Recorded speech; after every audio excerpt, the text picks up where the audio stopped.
It was already bad enough losing all the recruits you lost up until this point due to this miserable season, but now you're losing the best quarterback in your recruiting class. I'm being dead serious when I say this.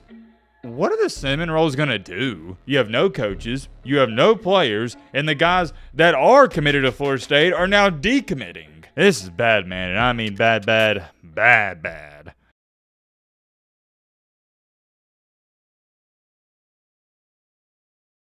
Ladies and gentlemen, boys and girls, hope all of you having a great day. Hope all of you having a great Thursday. If not, hope this video can make it a little bit better. And man, oh man, things are unbelievably bad currently at Florida State. And I get it. I know what you're sitting there saying, but Matt, come on, man. It can't get much worse than 1-9 and being just one of the worst teams and currently one of the worst programs in college football. And no, actually, I bet it differ. It can get worse because of, well, I'm about to show you in this video. And it's kind of ironic I even bring that up because I was like you. I didn't think it could get worse, but somehow, some way, it does. We're going to talk all about that in this video. And another minor topic we got to speak on is Lane Kiffin has some, I don't even want to call it beef, but let's just say slight disagreement with Texas A&M's head coach Mike Elko. We're not going to do no intro, none of that. I don't got time to waste. You don't got time to waste either. Let's just get straight into it. So for those of you who don't know, Lane Kiffin, I believe it was a week and a half ago. I may still have the video clip. I'll pop it up on the screen if I do. Long story short, he's complaining about how Ole Miss, they never get the night games. And the one that really set him off is that LSU and Alabama got the night game over Ole Miss and Georgia. That took him over the top. So who won at night? LSU gets to play at night again, I guess.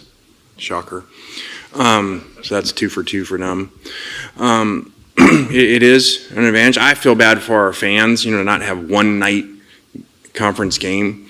It's really unfortunate for them, and so whatever. It's just really disappointing, but it is what it is. And I believe, unless I'm highly mistaken, Ole Miss will not have a night game this year at home, which is just terrible for the fan base, and it's terrible for the players, everybody involved, because you want night games. Those are the best. I know some people are going to say, well, Matt, I like the 2:30 games. I like the 11 a.m. games. And come on now, we all like every single game, but the best time slot is prime time. And the reasoning for that is fairly simple, so let me break it down to you real briefly. A majority of these games that are coming to these SEC ball games are college students or people that are tailgating and diehard fans. And the reason 11 a.m. kickoff more times than not seem a little quiet and there's just not a lot of hype around them is because all the college students are sleeping or just waking up. And even if they get to the game at 10:30, you know the problem with that? They didn't have time to pregame and get, how do I say this nicely? There is not a nice way to say it.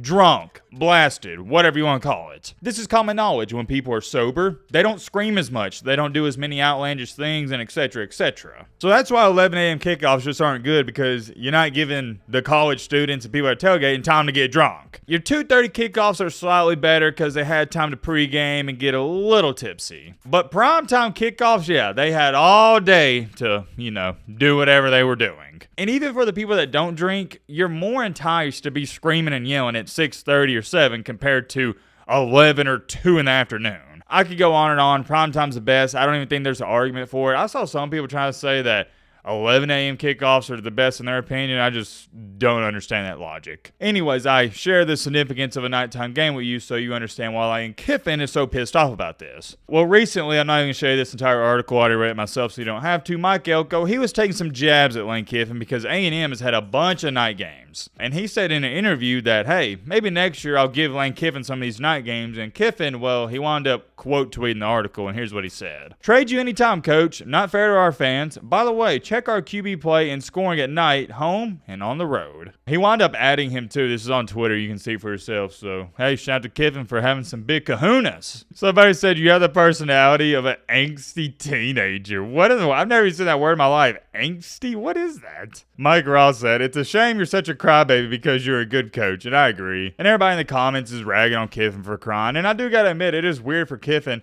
to be a grown man. I mean, you're not even talking about like 25, 30. No, this is a full-out grown man crying on Twitter. Like, bro, what are we doing?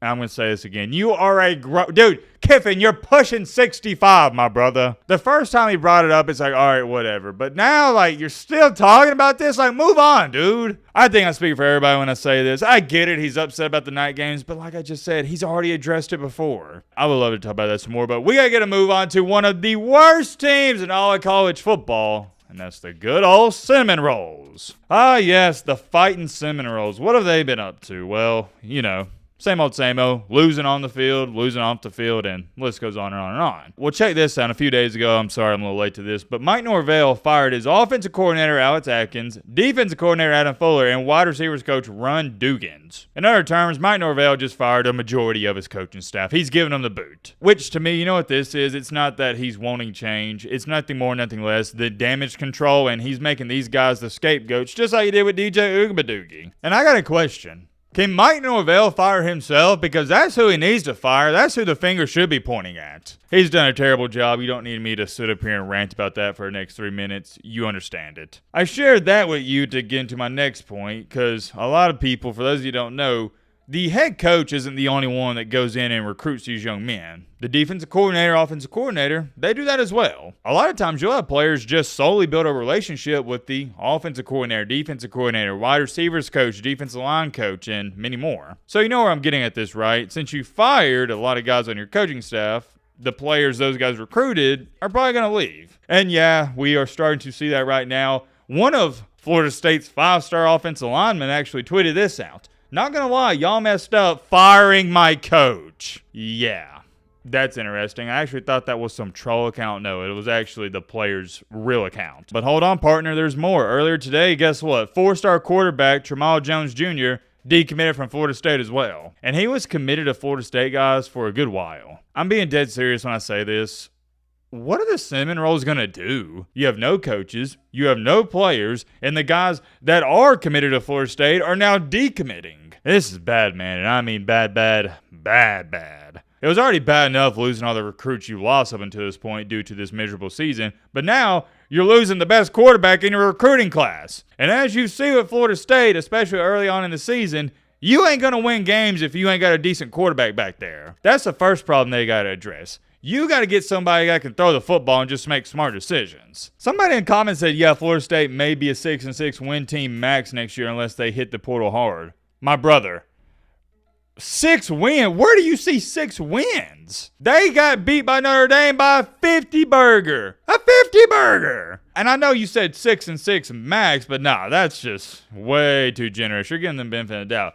I don't even know if they win 4 or 5 games next year max. I've been telling y'all this. This isn't a team problem. This is a culture problem. There's going to be a documentary made on this Florida State football program and Mike Norvell. I'm guaranteeing it. This downfall's got to be studied, man. I know they weren't too great last year, even though they were undefeated in the cupcake conference that we call the ACC. But, dude, they're not even coming close to winning any of these games this year. And they're still in the sorry and sucky ACC. Actually, you know what? I take those words back. The ACC ain't sorry and sucky this year. They're actually, kind of decent. The Big Ten, though, they sorry and sucky. ACC ain't good. Don't get it twisted. They're kind of mid this year, which is a step in the right direction. Imagine being a cinnamon roll fan. Whew. Rough times. And the worst part about it is there's no signs of improvement. I'm curious. Let me know your thoughts down below.